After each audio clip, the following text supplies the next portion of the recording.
Have you ever wondered what drives us to the edge of sanity and what happens when we decide to haunt the darkness instead of running from it? Today's guest is Christa Carmen, an acclaimed author of psychological horror whose latest novel, How to Fake a Haunting, dives deep into themes of addiction, gaslighting, and the terrifying thrill of staging the supernatural. Christa is celebrated for her deep character work, her exploration of recovery and trauma, and her dark twist on familiar horror tropes. Her writing invites readers into haunted spaces where reality blurs and horror becomes personal. And today, she shares the process behind crafting some of the genre's most memorable stories. This is the Dark Mind Podcast. If you enjoy the show, consider supporting it by subscribing to my Patreon for exclusive daily blog posts and weekly book and film reviews. Head over to patreon.com/The Dark Mind Podcast and become a citizen of the darkness. You can also support the show for free by subscribing to my YouTube channel.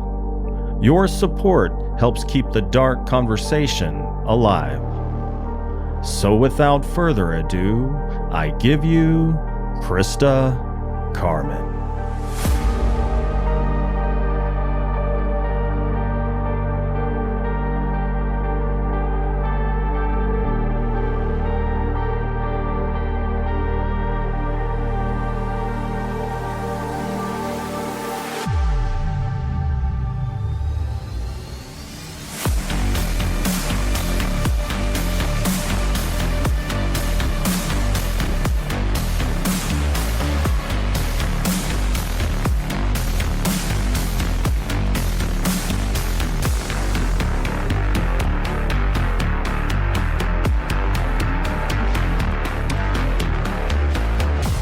Christa, welcome back to the show.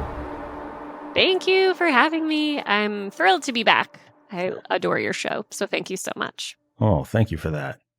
Yes, indeed. Thank you for joining me on this 10th day of October 2025, the beginning of spooky season, as evidenced by the background there. I see the flowers, and anybody that has read the book, you're either freaked out or enthralled or both by the mirror in the background. I'm still trying to figure out which one I am. I know that might change over the course of this call. It depends on what we see moving in it at any point. Yes. Happy thoughts. Yeah. Or actually, no, this is the Dark Mind Podcast. Scratch that. Dark thoughts. Nothing but dark thoughts. Well, I had been looking forward to the release of your latest work, How to Fake a Haunting. And what was interesting about this one was how much you really leaned into the devastating effects of addiction, which is one of the most horrific and tragic things that can happen in both fiction and real life because it's basically slow suicide. The horror was psychological, supernatural, and above all, entertaining. So thank you for joining me on the show to discuss it. Yes, thank you again for having me. And I was wondering, I was like, I feel like Vince is going to like the themes in this one. We're going to have a lot to talk about. So yeah. There's definitely certain things that I can personally identify with in works of fiction, and addiction is one of them. Same. Well, so a brief synopsis. The book is about a woman named Lainey who is in a toxic marriage with an active alcoholic who poses a danger to not only himself, but others as well. Traditional routes like divorce are impossible because her husband Callum's family is rich and well-connected. That's when her wild child friend Adelaide decides that the best thing they can do is stage a haunting, which will be easier than you would think due to Callum's constant state of intoxication. They put a plan together and push him into a gaslit frenzy until things start happening that they can't quite attribute to their own doing. And that is where the story really takes off. So how did you humanize Callum? a character whose alcoholism drives the protagonist to some pretty wild extremes. And I can think of one scene in the book where you inserted some humanity into him. Yeah, I think like the quick and dirty answer to that is like I tried to do it throughout the book, and was tough at points because like while I knew what I wanted him to be separate from his alcoholism, uh it was kind of just like one more thing to weave into the book. And I always find like secondary character backstory to be tough, right? Because it's definitely important for the story and it helps with the connection between characters, but it's a fine line between, doing it too much and readers are like, this is the secondary character and we don't want to hear all about his childhood trauma kind of thing. So I tried to paint it in like quick but rich brushstrokes. So, I mean, like, we start with a scene at the beginning of their marriage where he seems kind of like that guy that we all know that like might just be the life of the party, but we're seeing it just start to slip into sort of these areas of, oh, maybe that's not normal, and oh, maybe that's pretty problematic. And I did try to keep on the page, even in it was, again, it was tough because that's one of the reasons why addiction is so tragic, because even somebody that truly, like a lot of people say that somebody who succumbs to their addiction can't possibly love their children. And I don't believe that's true. I've seen, I've worked, I think we've probably talked on the podcast before about not only am I in recovery myself, but I've worked in all sorts of like substance abuse treatment centers. I worked at a methadone clinic, detox, inpatient psych unit. And I've seen people who like love their children the way any of us love our children and not be able to overcome their addiction. So I tried to show that like, yes, he loves his wife and yes, he loves his child. And I think I do it actually through Adelaide's eyes later in the book where she reveals these details about Callum that she has seen through essentially spying on him so that she can get like good vantage points in faking this haunting, where Callum doesn't really love himself. He's like fallen so far into this hole of addiction that he doesn't see any way out. And yeah, he just cannot help himself and can't be helped. And I also have always found it fascinating that like some people get to that point of kind of rock bottom and use it as the catalyst to get help. And some people just don't ever seem to be able to get out of that hole themselves, or out of the hole ever. So yeah, I was just trying to kind of keep what I know about addiction like front and center on the page where like he's not a bad person. He does bad things because of his addiction. He's not a bad person, but he's got a bad illness and he does bad things because of it. Yeah. As far as, I mean, I guess you and anybody that you've ever known that's been in recovery, what's the most common progression? Do most people start off as the party guy or party gal and kind of morph into that? Or are most of them just like the first drink they ever take and it's shark eyes? Because for me, I remember the first time I drank anything, it was shark eyes. I wanted more and I drank till I threw up and I just kept going and going from then on, just didn't stop. Same, total same. I think I was in like 8th grade and I was probably this, 13-year-old, 90-pound little gymnast that shouldn't have been able and took like one sip of beer followed by like 9 beers and was just like, damn. This is awesome. And you then were like skin covering alcohol. Yeah, violently suffer the consequences. But no, that's a really good question. I think, and I would garner a guess to say that you know the answer, but for like a lot of listeners, I think it's a good thing to point out that like I think both of those things are very much paths, right? Like we all know whether it's back when we were 15 and in high school or some people did manage to wait till they were in college or after 21, but like yeah, we all knew that person that like instantly was just a complete psycho, for lack of a better, alcoholic psycho. And then you have those people that like, I really do also think it can kind of creep on people, and sometimes circumstances cause somebody to drink more and more and more, and then it becomes a problem for them.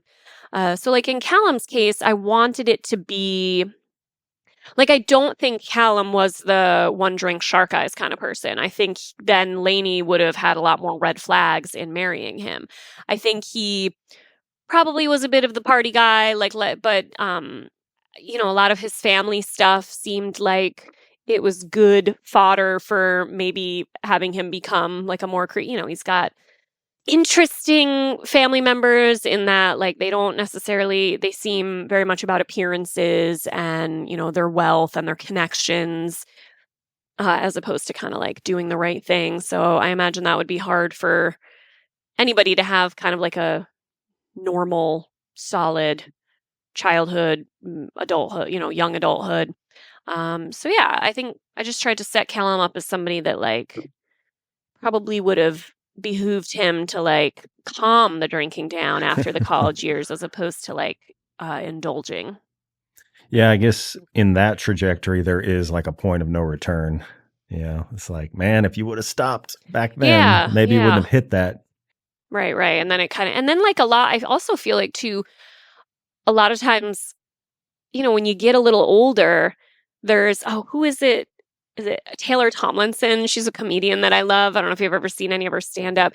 And I'm probably going to butcher it. She's got this really funny line where she talks about like stuff that's in your 20s that's like cute and whatever and like not that problematic. You have to figure out Oh, like, I know her. Okay, sorry. yeah, and like Yeah. she I don't know, she's got this great line where she's like, is this like something that I'm going to grow out of, or is this a problem? Like you get to a point where you got to like flush that stuff aside, or it's going to solidify and be part of your personality. It's kind of a funny take on something that's like potentially not so funny in real life. Yeah, I was, it kind of related, kind of not, but they refer to alcoholics as egomaniacs with inferiority complexes. Yeah, totally. And do you know who Jimmy Carr is? Speaking of comedians? Yes. Yeah. He was talking about how in my 20s, I was worried about what everybody thought about me. In my 30s, I didn't give a damn what anybody thought about me. In my 40s, I realized nobody was paying attention to me. Yeah, it's pretty spot on. Well, was there a point where you empathized with Callum more than you expected? Yeah, I mean, I don't want to spoil the ending for anyone, but I did know, I will say, I can say The this. butler did it. Yeah, right. I did always know where I wanted him to end up and the relationship between him and Lainey to end up. So that sort of like epilogue, I did always want them to get to that point. So I did, yeah, I think that helped me hold that empathy for him throughout because I knew where things were going to go and I knew like what he had in him kind of thing. So yeah, I don't want to say too much more Yeah. for potential spoilers. Can't go past the point of no return there.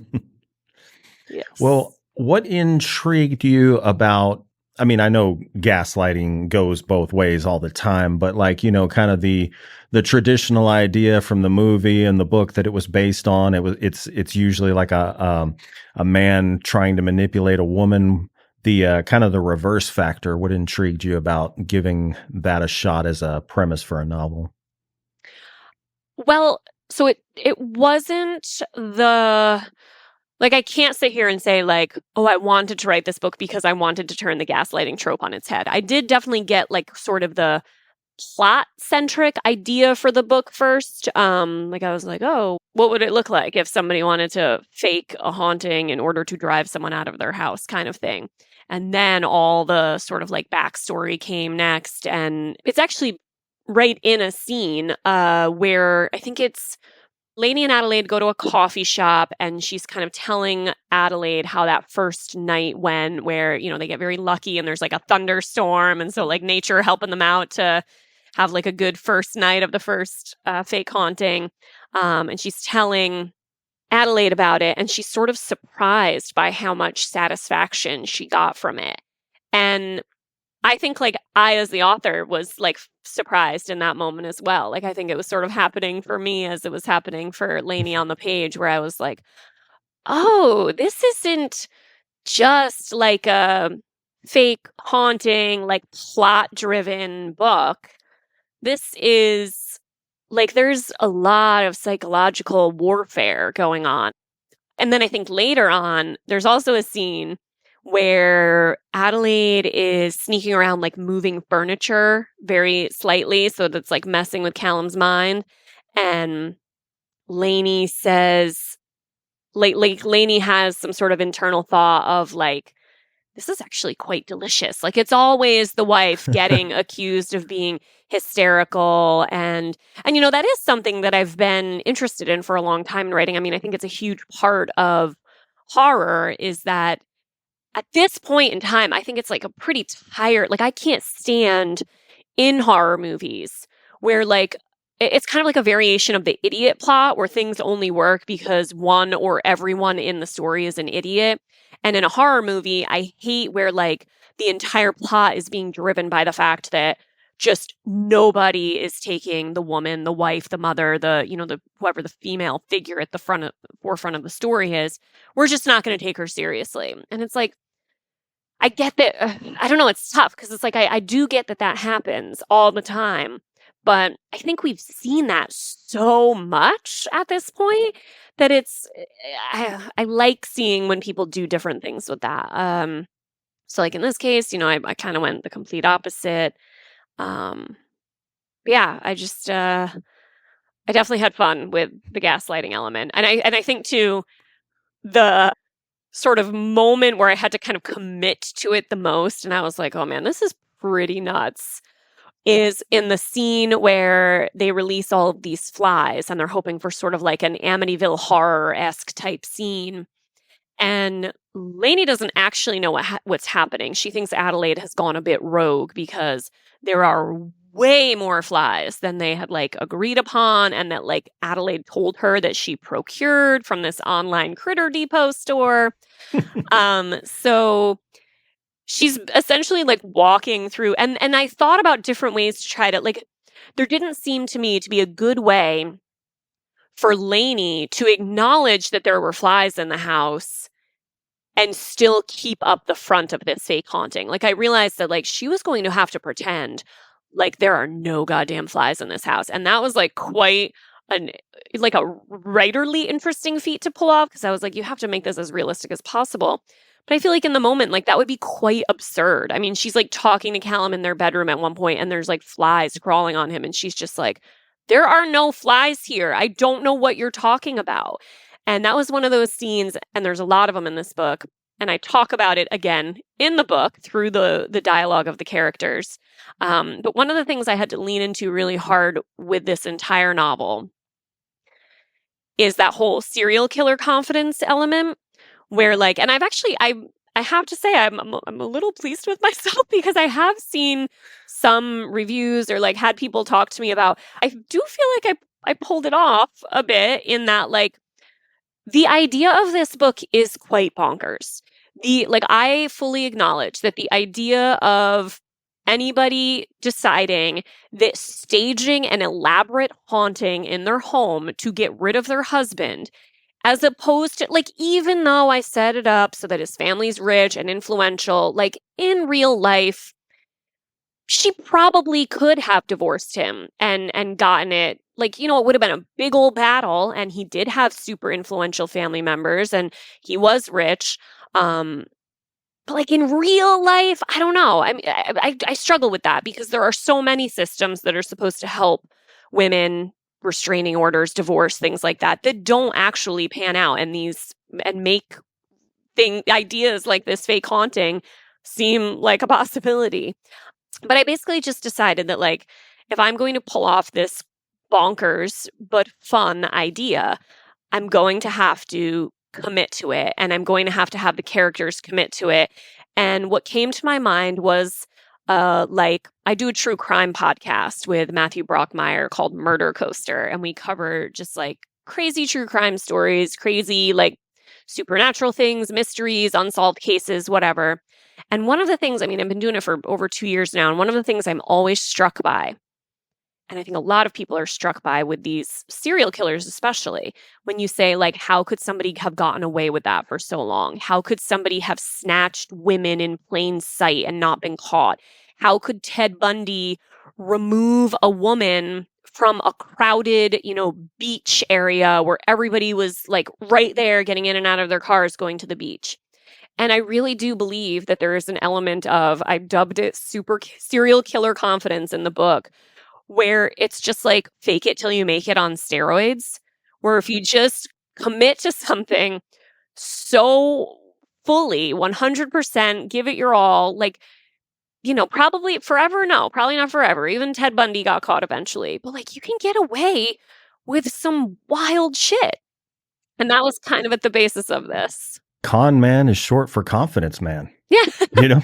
Perfect. That's a great, yes. That's it's a thing. Whether you're murdering somebody, stealing their money, whatever. Yeah. Confidence, if you act, it's kind of disarming when somebody comes up to you with this charismatic confidence. If you don't step back and slow them down, like especially people that hustle you, like all this charismatic confidence, and then start trying to like work a deal really quick or get you to do something to where you don't have a chance to stop and think. It's kind of disarming and at the same time intimidating almost. Yes, absolutely. So, yeah, definitely. Ted Bundy had that. I think he was, if I remember correctly, he was a handsome guy too. So I'm sure that didn't hurt. Yeah. You just, you play the night, and it's a way of gaslighting in and of itself. You're just sort of convincing the other person, because gaslighting isn't just tricking somebody, right? You're convincing the other person that the valid responses and fears and doubts and everything that they're having are insane. Yeah. So it's kind of like a weird, like, yeah. Yeah, I mean, if the movie's correct, anytime a woman would get kind of like the creep from Ted Bundy, he'd kind of gaslight them. He'd be like, dude, what? We're just going over here. Come on, just act like they're being ridiculous. I mean, look at me. I'm just I'm a clean cut, I work for a suicide prevention hotline. I keep people from killing themselves. I don't kill people. It's like wild. Boy, I wonder what kind of perverse pleasure he got from doing that. I know, so strange. Ugh. Well, how did you design the house's atmosphere to blur reality for the characters and the readers? Because you really did turn it into kind of a liminal space. Yeah, thanks for that question. That's I like that. A weird thing happened when I was like sort of setting up the house in my mind. Obviously I'm a writer, right? I write fiction. I should be able to, and I've proven that I can before, like write things that are not true. But because, again, kind of going back to that, like serial killer confidence, having to, not the serial killer confidence, but having to commit. So since I had to commit to making these fake hauntings seem as real as possible, I was actually spending a lot of time thinking about like the logistics of pulling them off, because like if I didn't do that and they felt kind of hokey and unrealistic, it was going to make it even harder. Like I said, it's a bonkers pitch in the first place. So all the details have to be as buttoned up as possible so that readers are not suspending their disbelief any more than they have to. So one of the things that started happening was when I was like thinking through these fake hauntings in my mind, because I was trying so hard to figure out if they would be possible, I did start to sort of like place the fake haunting events in my own house. And this was only during the first draft, because my house is nothing like the house that ends up being in the book. So I did end up having to go in and kind of like strip out some of those details and like put different ones in to make it a different place and make it the place that like I had written, like what I had wanted it to be. They build this house from the ground up themselves. There are certain architectural features to it that like make the haunting possible. But in a way, I almost feel like that like weird flip-flop of like kind of working through some scenes in my head in like this space that like I could visually see to help me iron out those details, and then sort of peeling it away and pasting it down into like a completely different setting. I feel like that might have contributed to that sort of like weird, unsettled, liminal space feeling. And then another thing that I think contributes to that is, I mean, the biggest reason I did this is because, it's like a horror thriller novel and you want the pacing to be pretty breakneck. But I tried to not give too much of a reprieve in the fake haunting and like all the stuff that goes down. I mean, obviously they wanted it to be realistic and like progress naturally, but there still was always something going on, even if it was like minor, even if it was just like the stink bombs or the noises, like it progresses slowly, but it progresses unrelentingly. So I tried to kind of keep that pacing going, so the reader and Callum never caught a break. Well, speaking of psychological aspects of the writing process, how do you interrogate your own biases when you're creating multidimensional and destructive characters? I think just like a lot of rewriting. I think in the first draft, things come out without, looking into those biases at all. I think my first draft characters are always pretty, I don't know, even, I guess, one dimensional. Like they're not like character motivation and characterization, like in characters' interior landscapes, I feel like is definitely something I layer throughout drafts.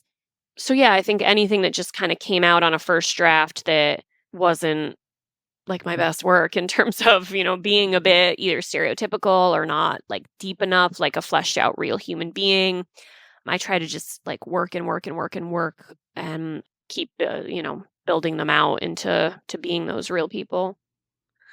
Well, for characters like Callum, which begin pretty morally ambiguous, maybe not what you put out on the page, but developing them in your mind, do you focus more on their vulnerability or their capacity for harm?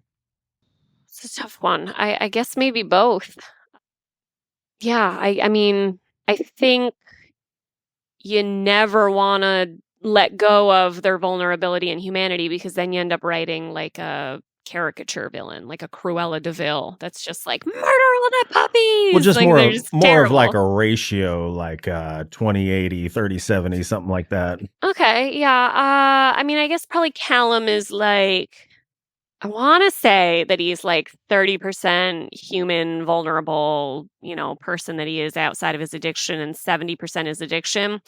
But I feel like he's probably more like 80/20 on the page. Maybe even, I mean, it could, I don't know. Readers could argue with me if they wanted. I have seen some, you know, reviews or people more like Instagram comments when people post about the book where it's like, "Oh, I read this and the relationship between the wife and the husband is just terrible." And I'm like, well, kind of the point, but yeah, it is. Yeah, in the beginning, before they started the haunting, just her, the position she was in general, her helplessness and the way she was being, I mean, basically being controlled. I started thinking about Rosemary's Baby. You know, they had the devil on their side. But I guess in this story, what was the mom's name? She seemed a lot like the devil. Oh, Rosalie, was Rosalie, it? yes. Yeah. Ugh. She seemed like Cruella de Vil. Yeah, like I kind of liked to think of her as like a bit of a mob boss. Like Yeah. she could be everywhere. She had the police in her pocket. She had like hospital administration people under her Yeah. control. Yeah, no spoilers, but man, she's pretty cold-blooded to not worry about the safety of particular family members, you know? Yeah. Yeah. I do think you can get away a little bit. You just can't, or it would be 150,000 word book.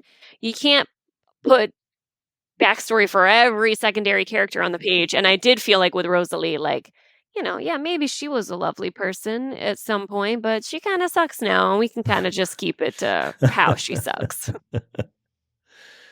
Well, is storytelling a form of self-inventory for you, like a way to track your own evolution, or do you just try to leave yourself out of your work? Uh, I I definitely think that I was where was I talking about this the other day on a panel? I think it's Spooktastic Book Festival in Framingham.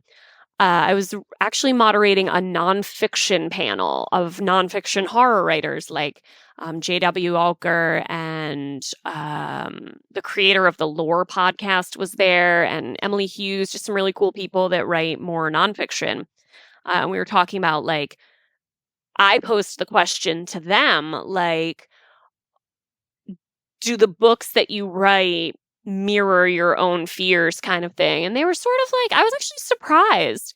They were sort of all like, no, not really. Like, it's really just more of like what I'm interested in writing in that moment. And like, because I'm writing nonfiction, it's more like research interest based than like exploring what I'm scared of.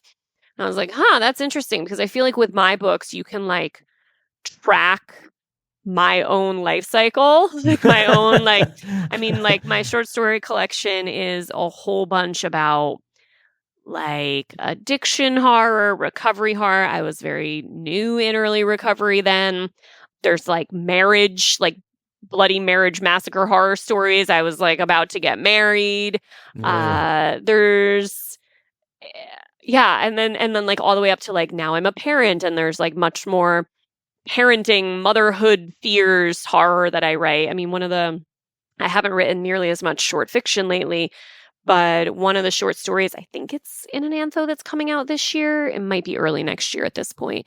But like it's a mother who fears sending her daughter to school and like school shootings. So I mean, it's like, yeah, I don't know that I can not insert a bit of myself into what I'm writing. I think, with some exceptions, right? Like sometimes I write usually short fiction. I'll write like a short horror story, and it's just like, this is inspired by like a creepy Rhode Island legend, and it's like, it is what it is, and it's not necessarily like me on the page. But I don't know. I think it's fun to write about what scares me, what scares the sort of like vibe of the moment is.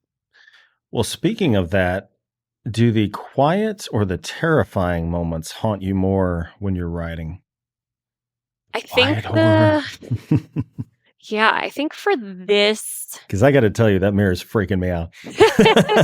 I know there's also like weird, oh, I know what it is. I was going to say like my office is the same all the time, but there's like weird different reflections in the mirror that I'm used to seeing. But I do think there were like very subtle, like I've got this, well, I won't even tell you what they are. You can just use your imagination. There are strange things shifting around my office. Listener, the side note, listeners at home, if you're just listening to the audio version, at some point get on YouTube or Spotify and look at this mirror.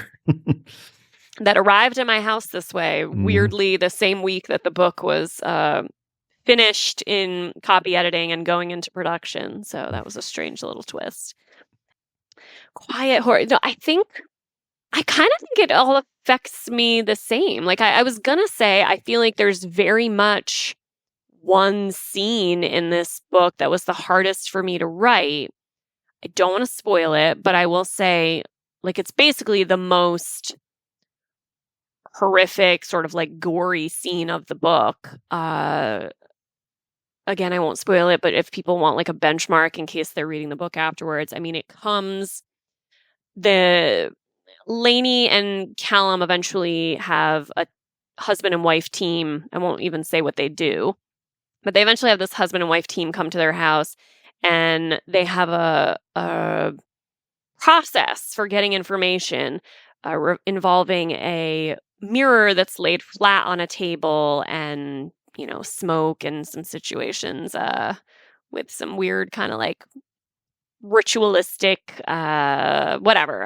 It's hard to explain when you're trying to not spoil, but the sort of visions or scenes, flash forwards, flash backwards, whatever you want to call them, that occur kind of from that point forward.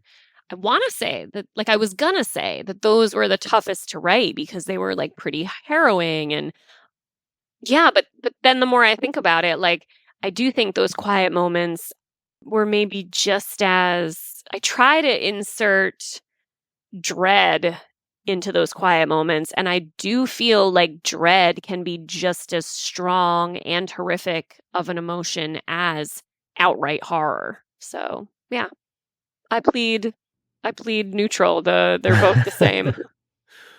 Well, is there an emotion you struggle to render in a way that you feel is honest? Like I would say dread is pretty solid in that particular. Well, thank you. So maybe not that one. Is there another one you feel like you I mean, humor can be tough. Like humor is tough in a horror novel. It's and plus like, just like everybody, I mean, I guess humor horror, you could say the same. Everybody's sort of benchmark for what they find horrific, what they find humorous is different. So like, like I'm sure I'm not going to do it because I want to enjoy the rest of my day. But I feel like if I went on Goodreads right now and looked at like the top 5 reviews and the bottom 5 reviews, like there's probably somebody that's like, because there are some moments of like humor in this a bit. There's a bit of like black humor, absurdist sort of stuff going on. And I'm sure somebody's like, this was ridiculous. Why is there any humor in this type of story? Or this wasn't funny at all. And then there's probably people that are like, this is great. This is funny. I don't know. The same as this isn't scary. You always get people who are like, I mean, the book was like fine, but it's not scary.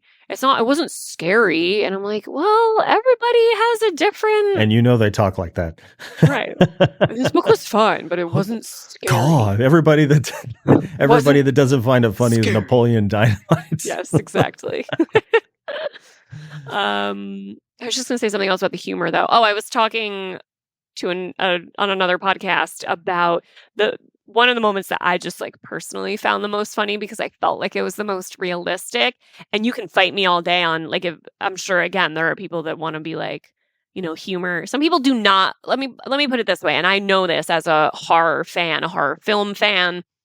Some people hate when you mix horror and humor. Like some people hate like Shaun of the Dead, Tucker Dale versus Evil. Like it's a tough tonal balance to pull off for a lot of people. Either making it or consuming it. But you can fight me on this because I truly believe this is super realistic. The moment when she's going to sleep outside because of what's going on in the house, she's got the tent up and Callum comes kind of like trudging over and like what? And she's like, you're not getting in this tent. Like, you're not getting in this tent. And I just think it's funny because I don't care what is going on in your marriage, fake haunting or the completely mundane. If you're like at odds with your spouse, your partner, whatever, like those moments happen, even in the most horrific of scenarios. Like there's still going to be those like real human, like, I don't know, like you're stepping on my dress or you're not getting in this tent or like you're driving like an asshole. Like those moments happen. Yeah, the rationale or the minutia she gets into about the tents as to why. Right. You don't even know how to set this tent up. As far as like horror comedy, I mean, I like horror comedy, but I don't really feel like horror comedy exists. I feel like it's comedy. I feel like it's a comedy horror, just like there's a comedy drama, like a rom-com. I just call that comedic romance. I feel like you insert comedy into anything, it overtakes. Okay, that's interesting. You know what I'm saying? That's just my personal opinion. Yeah, no, I like that. Well, speaking of which, do you think horror is moving more toward realism or reviving myth and allegory? Oh, man, I got kind of like a cop-out answer to that because I feel like horror is doing everything right now. I mean, I know I'm going to steal, I think it was in People magazine. They just did like a big article about Becky Spratford's book, Why I Love Horror, which is so cool to see. And I feel like the article was titled, or maybe it was like a subtitle, or I forget, but it was something about like horror is having a moment. And I do feel like there have just been so many, just more than even normal, like so many amazing horror novels and horror films that are doing so many different things. I mean, like my top 3 favorite horror films of this year so far are Sinners, The Ugly Stepsister, and what was my third one? Oh, Bring Her Back. I'll give you my top 4 so I can make my point. Bring Her Back and Dangerous Animals. So just to give you like a little, so like Sinners, for anyone who doesn't know, is like it's exploring, the Black experience across time and musical history and slavery, and doing it against a backdrop of like vampirism. And I mean, I am not doing it justice at all. I did not plan on, I could have like brushed up on the themes and amazingness of Sinners before this call, but did not plan on going off about it.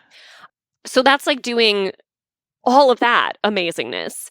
And it's such a wonderful movie. I watched it twice, and I don't typically watch films a second time, at least until, a couple years have gone by.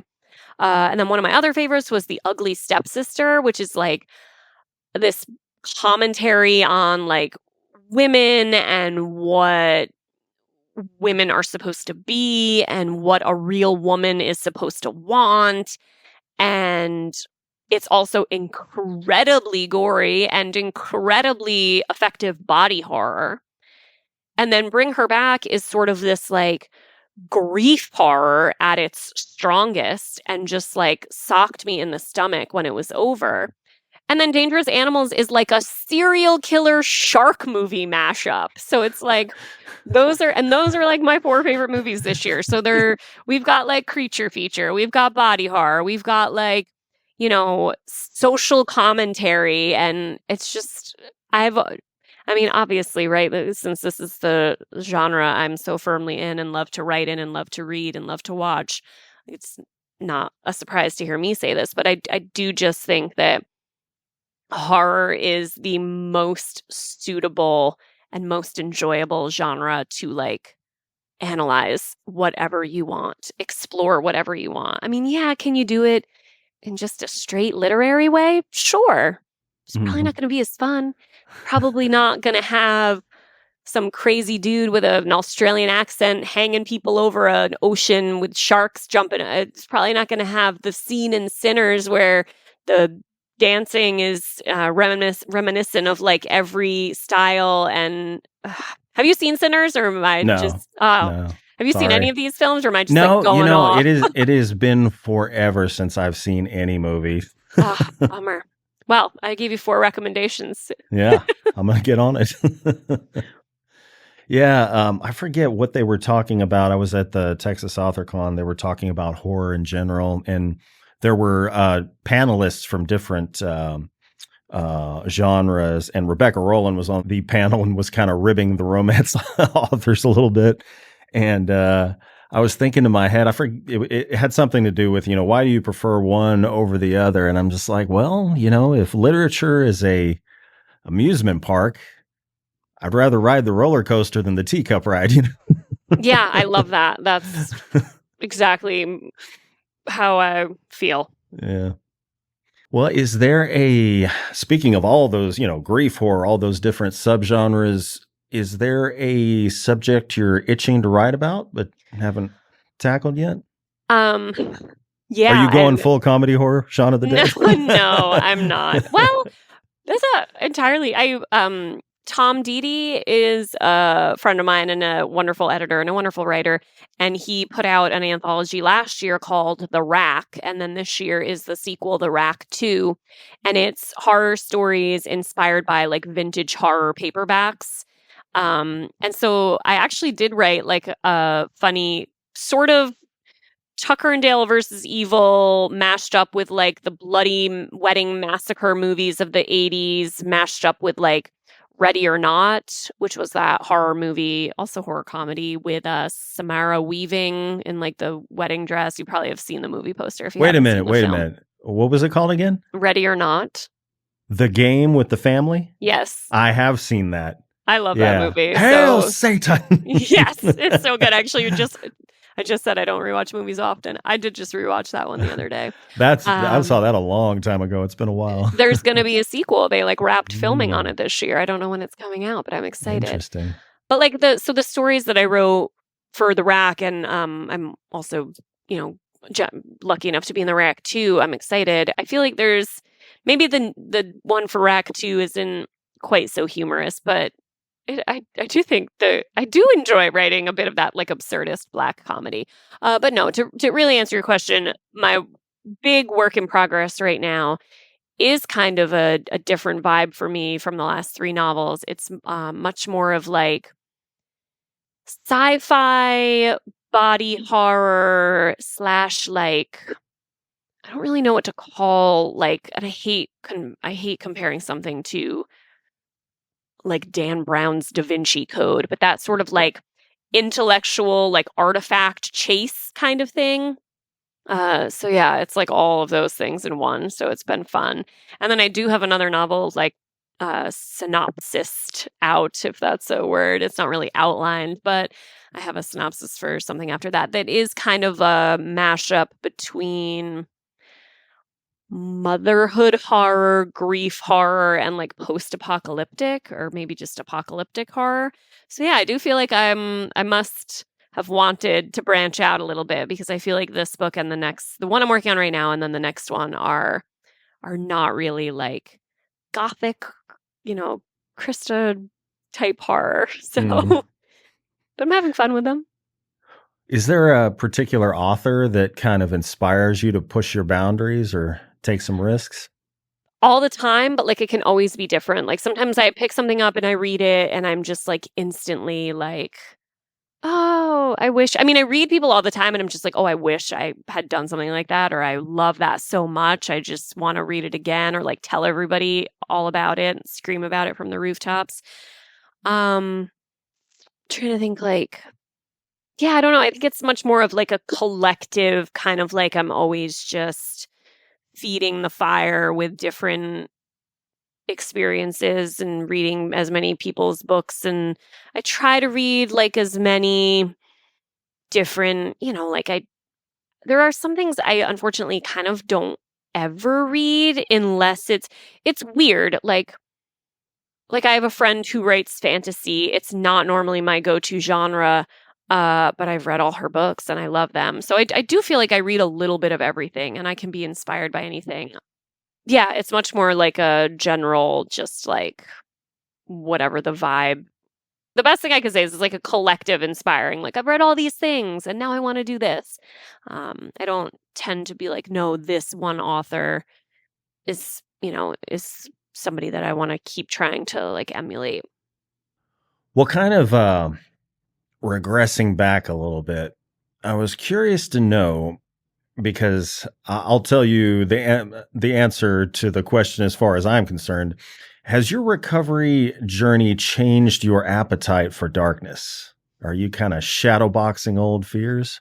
It's a good question. I don't really know. Maybe. I do feel like sometimes things come up for me and I handle them by like writing a story. What's coming to mind is I wrote a story, I think it was in 2022, called Through the Looking Glass and Straight into Hell. And it's about like virtual reality recovery simulators and like the possibility of like having this technology in treatment centers where you can input into the system all this information about yourself, your past, your genetics, your like decisions that you've made, your, IQ, your background, socioeconomic status, all these things.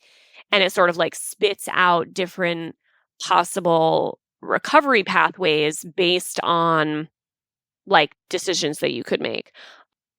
So I wrote that I got the idea for it in probably 2021 or maybe even 2020. So it was probably a little more, it was like the midway, this will be actually in 3 days will be my 12-year sober anniversary. I did not realize that it's October 10th right now. I guess that's a horrible thing to say. Dope. Yeah, I'll take it. Congratulations. No more dope. So yeah, it was probably like a little bit past the halfway mark of where I'm at right now. And yeah, like I think when, back 11 years ago, I was like doing more meetings and like doing therapy. And I know it probably sounds like a huge red flag that like, oh, I don't do those things anymore. And it's like, oh no, a lot of like old school recovery folks are like, oh, if you don't go to meeting. I never was a big meeting person. I had like such a foundation of it in, I feel like I went to so much treatment that I got like a lifetime's worth of meetings to just pay it forward. But I absolutely have like a recovery that I do that works for me. But yeah, sometimes I just like need to work through something, and I definitely do it through my writing. I don't know if I've ever consciously looked at like the things I'm consuming if I'm like working through something, but it would be an interesting exercise. Probably I do like seek out some darker stuff. How Yeah. about you? So, like, I really believe that, I'm sure there are some people that just completely, like, I think we've talked about that book, Drop the Rock, which is about steps 6 and 7, where it's all about emotional sobriety, Mm-hmm. which I don't hate emotional sobriety. I just hate that book because it points out a lot of like my shortcomings. And, but yeah, I feel like the whole whack-a-mole thing, like my addiction pops up in all sorts of different areas of my life. Nothing, that's going to get me thrown in jail or make my wife hate me or anything like that. Right, But it's right. just definitely like, yeah, that's your addictive tendencies at work. And I feel like one of them is, at the base of addiction, it's everybody thinks it's like you just want dopamine. Well, that's part of it, but even below that, the base of addiction is just wanting to change the way you feel. Mm, And what changes the way I feel is horror, not mm. romance, not drama, you know, horror does. So, Yeah, no, uh, I think that's fair. yeah. So, I definitely too just think like horror. I mean, you said it wonderfully earlier when you said the thing about the roller coaster versus the teacup ride. Like it's just, tons of people love horror that aren't in any sort of recovery treatment or substance abuse treatment or recovery. Uh, but I do always kind of chuckle when I find fellow horror lovers that are also in recovery because I'm sort of like, yeah, you got to try to, we got to get our kicks where we can get them. yeah, I mean, you know, if it's the only vice you have, it's not bad. Yeah, or if it's, precisely. or, that type of vice anyway. So, Right, yeah. right. Well, yeah, and kind of harkening back to the whole meeting thing, I was never really a meeting person, but I was initially because I was just freaked out and didn't know what to do. So I don't know about in Rhode Island, but in Houston, if you wanted to, you could go to a meeting at 5. The first one was at 5 in the morning, and you could go all the way throughout the day to the last one at 11 o'clock at night you hit midnight. You're like, okay, well, that's a day sober. Yeah, I mean, I definitely don't. We've got some small towns in Rhode Island where they don't have as many meetings, but collectively in Rhode Island, I mean, you can come pretty close to doing the same thing, especially because we're so small and we're so close to Connecticut and Massachusetts, so there's plenty of options. And interestingly, I hadn't had reason to look at like the meeting, the chapters, all that like online for a long time, but I was looking at it for this book. And post COVID, I mean, you can there's all virtual meetings now, Oh which was like yeah, never a thing 10 yeah. years ago for me, which like I wonder about that. I don't, because like exactly like you just said, I did them in the beginning and I do think they have a very good, like I feel like I have a foundation of AA that like is just never, like I can like spit out, like you could like activate me and I will just like spit out the like all the sayings and all the little euphemisms. And I wonder about people who want to get sober and are like, I'm going to go to meetings. And then they're like, oh, I can just go to virtual meetings all the time. I feel like if you're somebody for whom meetings are going to be important, I don't know that you would get the same experience doing it virtually. It's like such an easy way to kind of like hide and not make true connections. I don't know. Yeah.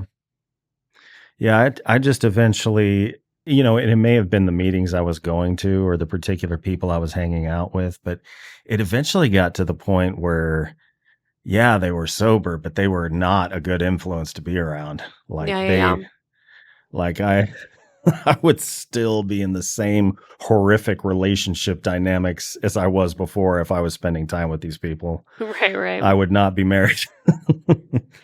Also, just basically written like half of a horror story in my head about like virtual AA meetings. So I'm gonna have Dope. to take that somewhere. Yeah.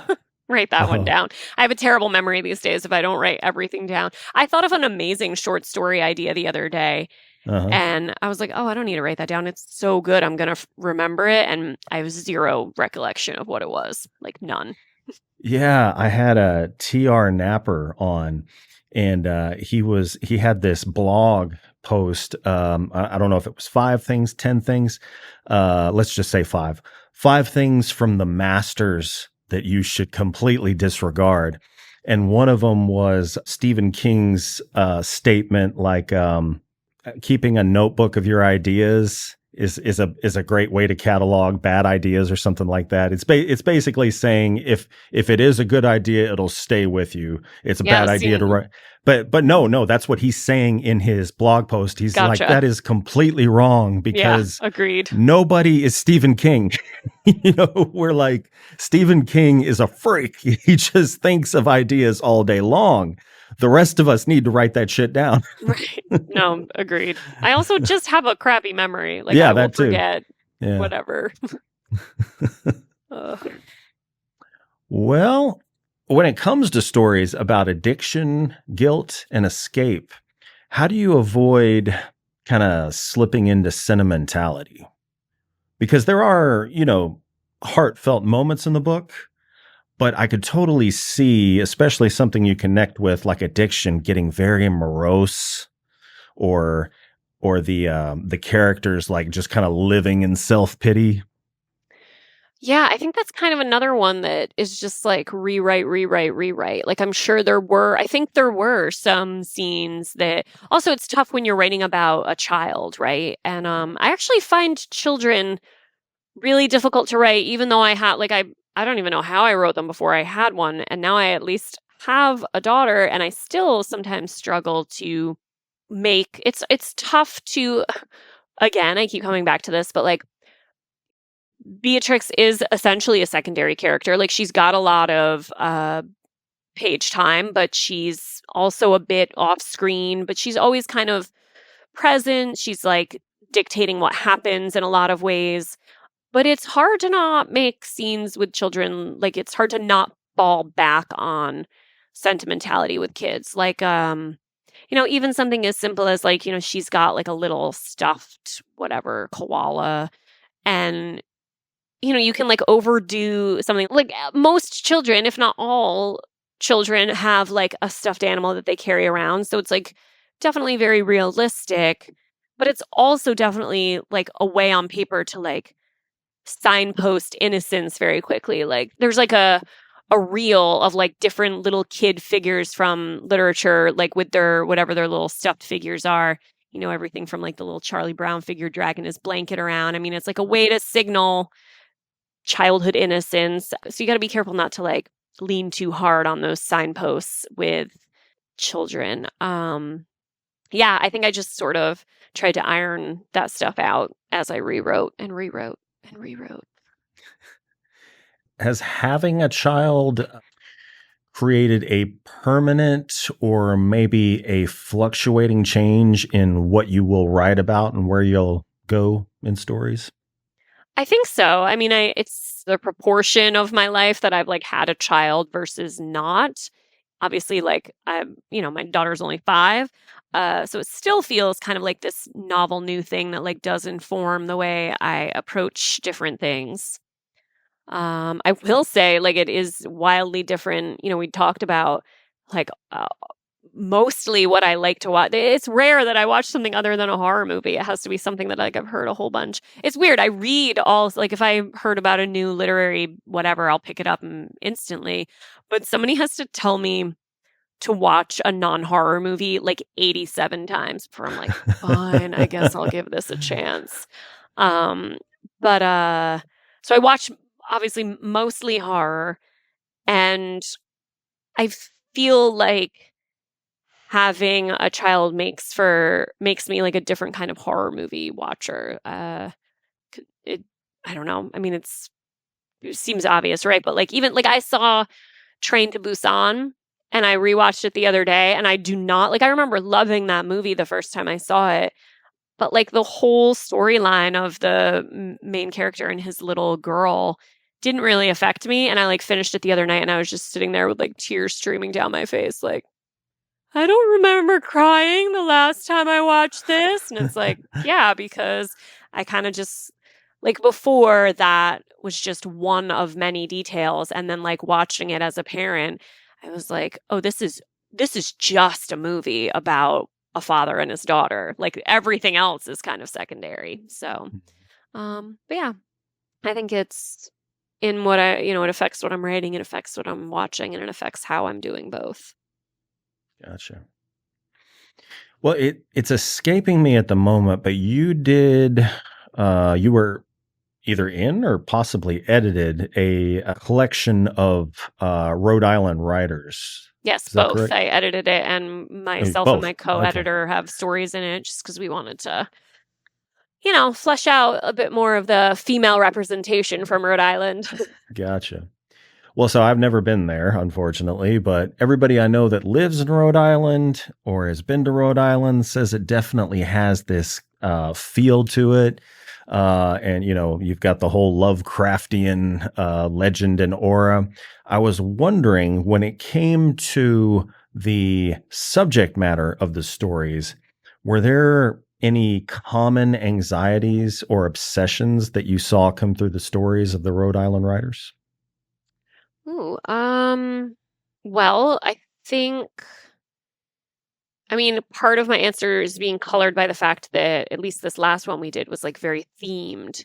So we covered we covered abandoned mills in Rhode Island because in New England, the landscape is just, I mean, there are so many. It was, the industrial era, all these mills sort of like boomed and built up these communities. And then eventually they were abandoned and sort of left to decay.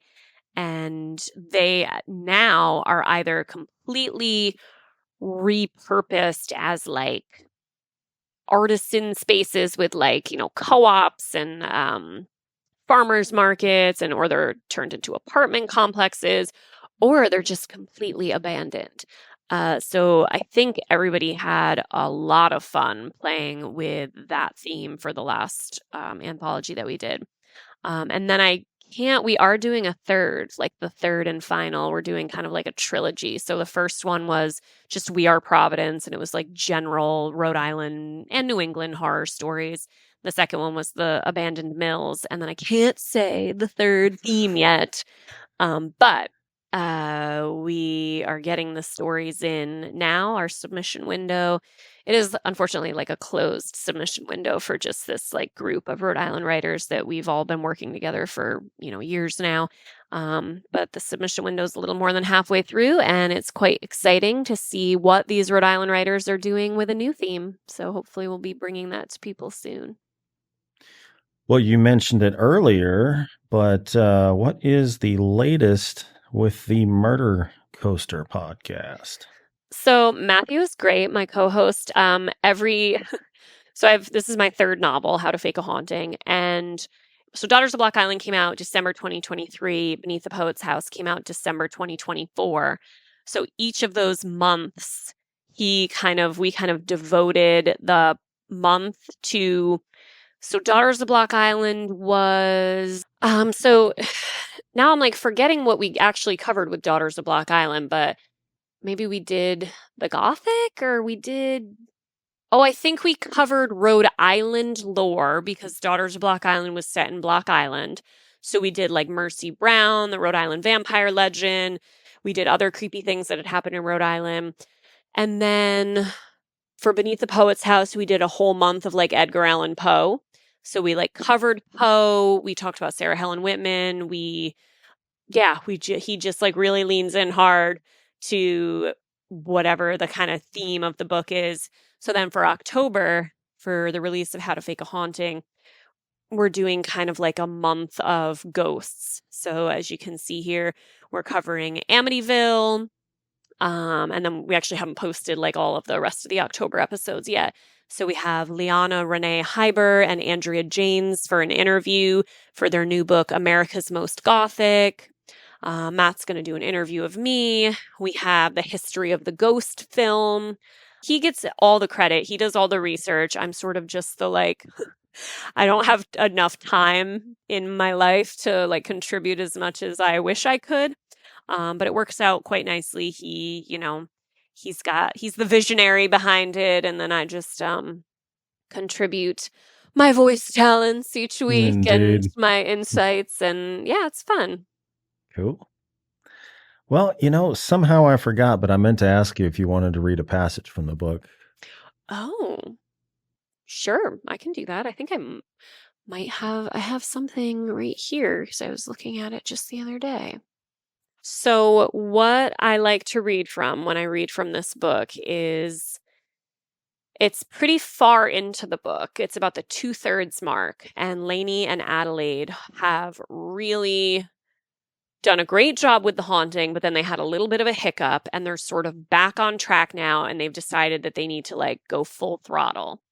So they have just snuck back into Lainey's house, and Callum is drunk, so he's sort of passed out. It's dark.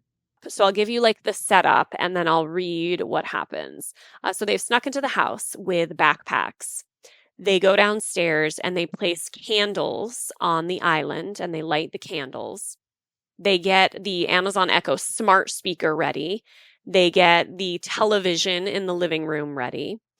They have these recordable, seemingly innocent looking teddy bears, and they place these teddy bears in a certain spot. And then they have a bag of pig's blood from the butcher shop that they hang strategically over a bathroom mirror. And now it's right before they're going to put everything into motion. And Adelaide is hiding in the pantry, and they've FaceTimed each other for like, so that they can see each other for like timing. And Lainey is upstairs, and they've got like the volume on Adelaide's one down all the way. And so Adelaide's in the pantry, Lainey's upstairs, and they are about to sort of hit play on the smart speaker so that it plays really loud and wakes Callum up and sets all these things into motion. So they've hit play on the smart speaker, and so the song is blaring through the speakers in a disorienting, echoey wail. For 2.5 minutes, I hardly breathed. Might Callum be so drunk he would sleep through the music? But then I heard the door open across the hall, followed by footsteps on the stairs. Heart in my throat, I hurried out of the office, across the hall, and into the bedroom Cal had just departed. I positioned myself at the center of the room above the island in the kitchen and took the last 2 items out of my pack. Mere seconds after that, I saw movement in the frame of Adelaide's phone. The weak candlelight from the island was joined by the bright overheads. Callum stood in his boxers, eyes wide and watery, his hand still on the light switch. He stared at the echo on the coffee bar as if a wild animal had gotten into the kitchen. 30 seconds passed, then another. The song was nearing its conclusion when Callum finally lurched toward the smart speaker and ripped the cord from its side. The house was plunged into silence. No, not silence. I could hear Callum's heavy breathing through Adelaide's phone. He turned, and for the first time since coming downstairs, noticed the flickering candles on the island. I said a silent thank you that I'd set the timer 2 minutes later than I'd initially planned. Callum was blowing out the final candle when the television blared to life in the living room. Again, the twangy, eerie guitar notes floated from the speaker and through the floorboards simultaneously. Where the hell do I know that song from? I thought. And why is it always the one Adelaide chooses to play?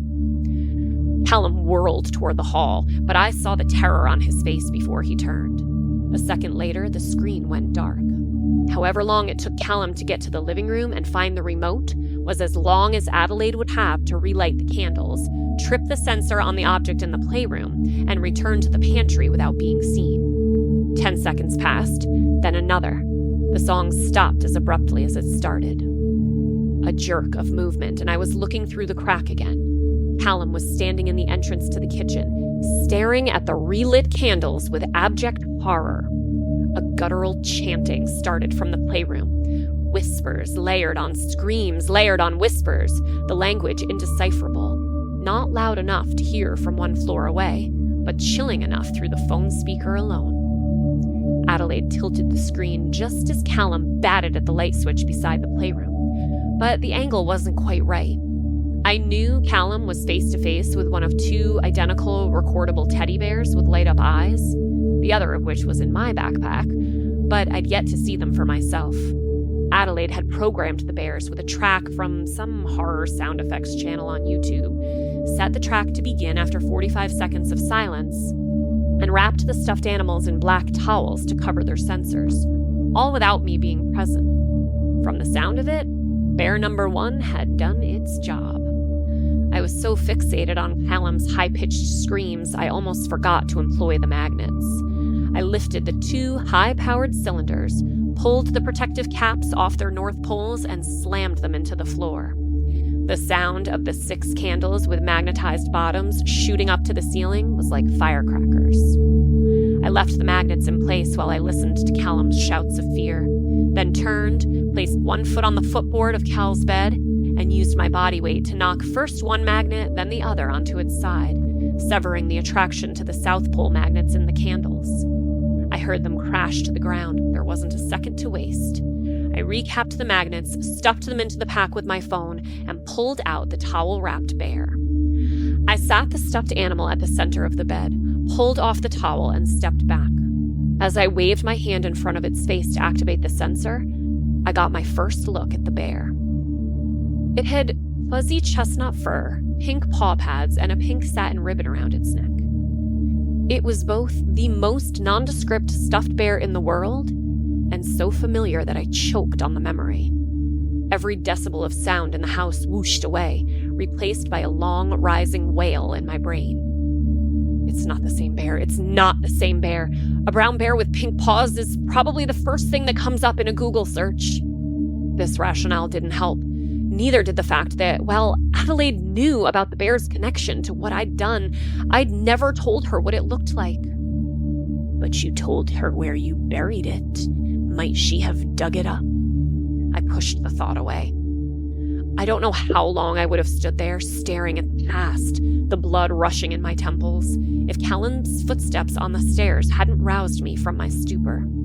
I spun from the bear, grabbed my backpack, and sprinted into the hallway. I slid over the last 2 feet of hardwood and onto the carpet in Bee's room just as Callum cleared the final step. I heard the bear on Cal's bed rise into hellish chanting as I lifted myself into the attic. Now I just had to hope the wretched thing was enough to drive Callum out of his bedroom and into the bathroom. I moved fast to the peephole, found the rock attached to the fishing line and unwound it, then leaned forward and placed one eye against the peephole.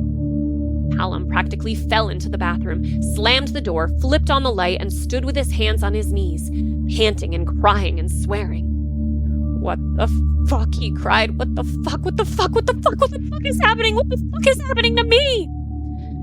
The only thing that existed were the twine in my fingers and the position of my husband below me in the bathroom. He hadn't looked up yet, hadn't looked anywhere but at the floor as he tried to catch his breath and come to terms with self-lighting candles and televisions that turned off and on their own, with floating objects and talking toys. He straightened, still looking down, wiping tears from his face. He dug his fists into his cheeks and groaned, rocking back and forth on his heels. Come on, motherfucker, I thought. Look up. Look up and get the final shock of the evening. And then he did. I yanked the fishing line in a perfect trajectory along the bathroom ceiling, pulling the adhesive from the 1/4 mm thick membrane and exploding the bloated bag of pig's blood like a firework against a stark and starless sky. blood shot out over the bathroom mirror, the vanity, the sink, in a trail of brilliant crimson bursts. The shock of red against white was like waking after an extended monochrome dream to a bright and blazing sun. I saw Callum's face for a split second before the blood covered the entire surface of the mirror. But it was enough. Enough that I couldn't imagine the haunting needing to continue beyond tonight. Callum fled the bathroom as if it were on fire. I listened to his footsteps on the stairs. In another moment, his car peeled out of the driveway. Blood continued to drip down the mirror as I watched, hypnotized. And maybe I was hypnotized, still pressed to the peephole like I was. Because in the next instant, I saw something that couldn't possibly be. I saw it in the mirror, in the thin slick of clinging blood. A figure, hunched and hooded, scrubbing blood from between her fingers like Lady Macbeth. The figure froze. It lifted its head to reveal the rippling pond, shattered glass, the staticky screen where there should have been a face. I will stop there. Love it. Have you done any of your audiobooks? I have not. Oh, I don't think you stumbled once, did you? No. No, I think you flew right through that. That was pretty solid. Yeah. Thank you. So this is actually, funnily enough, this is a teeny bit edited from what's in the book for dramatic, I read this at StokerCon. So I'm such a weirdo. Like when I read things out loud, it's not edited much, but I think there's a couple things cut and, just a couple word changes that work best when you're reading it aloud. Oh, yeah. Yeah. Nice. Thanks. Yeah, Candace Fitzgerald was the audiobook narrator for this, and she did a wonderful, wonderful job. She really brings every character to life. Sweet. Yeah, thanks for letting me read some. Absolutely. Well, Christa, as always, it has been a pleasure talking with you. Yes, thank you so much. You always do. I know I try to tell you this every time, at least I hope I do. You just do such an amazing job. You spend clearly so much time with the books and your questions. So I know I am not the only one who appreciates that. I've had others tell me how much they enjoy coming on your podcast. So thanks for having me. Thank you for that. Well, so as we bring the show to a close, is there anything you'd like to plug, reiterate, or let your readers know about? Yeah, I think probably the best thing is I have a website with lots of info on it. Mostly, I have a lot of events scheduled for the next month. I think I've got 3 events this weekend, so there's lots coming up. And I've also got a Substack newsletter now that you can get the link to on my website. And I'm trying to do updates on that and just keep readers, abreast of some fun giveaways. I have a really cool giveaway coming up with a really wonderful store, creators, artisans called Pandora Witch Shop. If the fact that Callum creates a paper Ouija board with markers and a shot glass for a planchette makes you cringe because you wish he had a real cool Ouija board, I connected with this lovely team at Pandora Witch Shop, and they're actually creating a custom Ouija board based on the book, which I just think is so cool. Oh, nice. So fun stuff like that will be in my Substack, and then all the events. And it's ChristaCarmen.com. Cool. Yeah, thank you. All right. Well, the website as well as all links will be in the description. And Christa, thank you again for joining me. Thank you. And thank you to everyone who tuned in. If you enjoyed today's episode, please be sure to like, share, and subscribe to my YouTube channel.